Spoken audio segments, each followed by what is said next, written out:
আমরা যারা ফোনের কাজ করি অবশ্যই ফোনের কাজ করার আগে আ ফোনটাকে সুন্দরভাবে কাজ করতে হবে। কারণ একটা ফোন যদি আপনি সুন্দরভাবে কাজ করতে পারেন, তাহলে ফোনের কাজটাও অনেক সুন্দর হবে।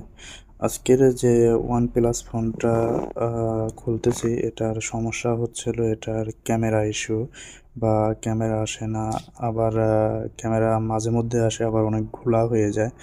তো আমরা এই ক্যামেরাটা ফিক্স করার জন্য অবশ্যই ক্যামেরাটা খুলে নিয়ে ক্যামেরাটা ক্লিন করার পরে আমরা এই মাদারবোর্ডটা আবার খুলে নিয়ে তখন আমরা চেক করব যে আসলে ক্যামেরাটা ঠিক আছে কিনা। তা OnePlus ফোন আসলে মোটামুটি খারাপ না, অনেক ভালোই।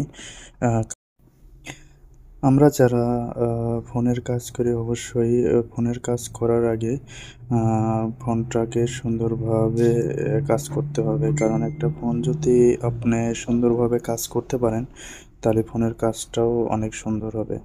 আজকের যে OnePlus ফোনটা আ খুলতেছি, এটার সমস্যা হচ্ছে হলো এটার ক্যামেরা ইস্যু বা ক্যামেরা আসে না। আবার ক্যামেরা মাঝেমধ্যে আসে, আবার অনেক ঘোলা হয়ে যায়।